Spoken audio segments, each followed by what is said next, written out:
ఢిల్లీలో సంభవించిన ఈ భారీ పేలుడులో 8 మంది దాకా మృతి చెందినట్టుగా సమాచారం అందుతోంది. అలాగే పదుల సంఖ్యలో గాయాల పాలయ్యారు. ఆ బాధితులను హుటాహుటిన అక్కడి నుంచి ఎల్ఎన్జీపీ హాస్పిటల్ కు తరలించారు. అక్కడ వారికి ప్రస్తుతం వైద్య సేవలు అందుతున్నాయి. భారీ పేలుడు సంభవించింది ఎర్రకోట గేట్ నెంబర్ 1 మెట్రో స్టేషన్ వద్ద. పదుల సంఖ్యలో గాయపడినట్టుగా తెలుస్తోంది. ఇంకా పూర్తి వివరాలు తెలియాల్సి ఉంది. సాయంత్రం 6:50 ఈ భారీ పేలుడు సంభవించింది. ఒక కారులో ఒక్కసారిగా భారీగా పేలుడు సంభవించి భారీగా మంటలు వ్యాపించడంతో ఆ మంటలు మిగిలి ఉన్న కార్లకు కూడా వ్యాపించినట్టుగా తెలుస్తోంది. దాదాపు 8 కార్లు ఈ మంటల్లో చిక్కున్నట్టుగా చెప్తున్నారు. ఇప్పటివరకు 8 మంది మృతి చెందినట్టుగా సమాచారం.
ఢిల్లీలో సంభవించిన భారీ పేలుడులో 8 మంది మృతి చెందారు. ఎర్రకోట సమీపంలో మెట్రో స్టేషన్ వద్ద కార్లో భారీ పేలుడు సంభవించింది.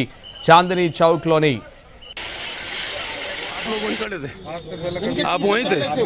मैं उसके पीछे पीछे चल रहा था कार के। तो कितने लोग सवार थे उस गाड़ी में, कुछ पता चला? 4-5 कई जने वैसे जल गए आसपास में जो थे वो फटे। कितनी गाड़ियां डैमेज हुई हैं यहाँ पे? कितनी? 3 गाड़ी। वो जो कार सवार थे उनकी क्या?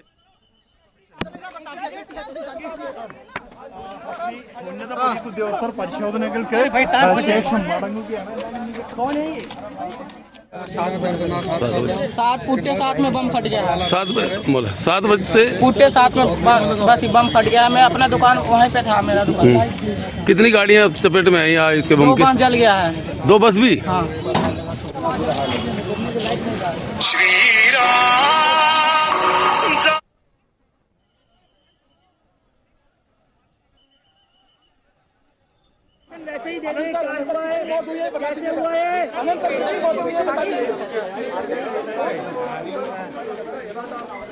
ఢిల్లీలో సంభవించిన భారీ పేలుడులో 8 మంది మృతి చెందారు. ఎర్రకోట సమీపంలో మెట్రో స్టేషన్ వద్ద కార్లో భారీ పేలుడు సంభవించింది. చాందనీ చౌక్లోని లాల్ క్విలా గేట్ నెంబర్ 1 వద్ద భారీ పేలుడు ధాటికి పలు వాహనాలకు మంటలంటుకున్నాయి. ఈ పేలుడులో 8 కార్లు ధ్వంసమయ్యాయి. పలువురికి గాయాలయ్యాయి. 7 ఫైర్ ఇంజన్లు మంటలను ఆర్పుతున్నాయి. భారీ పేలుడుతో ఢిల్లీలో హై అలర్ట్ ప్రకటించారు పోలీసులు. సిటీ అంతటా పోలీసులు అప్రమత్తమయ్యారు. పేలుడుకు ముందే ఢిల్లీ పోలీసులు అలర్ట్ అయ్యారు. ఇవాళ ఉదయం జమ్మూ కాశ్మీర్, హర్యానా పోలీసులు చేసిన జాయింట్ ఆపరేషన్లో భారీగా పేలుడు పదార్థాలు పట్టుకున్నారు. 350 కేజీల పేలుడు పదార్థాలు, 2 రైఫిళ్లను సీజ్ చేశారు. జమ్మూ కాశ్మీర్లో 2 డాక్టర్లను అరెస్ట్ చేసిన పోలీసులు ఫరీదాబాద్లో భారీగా ఆయుధాల డంప్ను గుర్తించారు. इस्तेमाल किया जाता है वो जब किया गया है स्थिति में दुबई फोन करने का बहुत बड़ा एंगल हो चुका है कि आखिर किन वजहों से जो है ఢిల్లీలో సంభవించిన భారీ పేలుడులో 8 మంది మృతి చెందారు. ఎర్రకోట సమీపంలో మెట్రో స్టేషన్ వద్ద కార్లో భారీ పేలుడు సంభవించింది. చాందినీ చౌక్లోని లాల్ క్విలా గేట్ నంబర్ 1 వద్ద భారీ పేలుడు ధాటికి పలు వాహనాలకు మంటలంటుకున్నాయి. ఈ పేలుడులో 8 కార్లు ధ్వంసమయ్యాయి, పలువురికి గాయాలయ్యాయి. 7 ఫైర్ ఇంజన్లు మంటలను ఆర్పుతున్నాయి.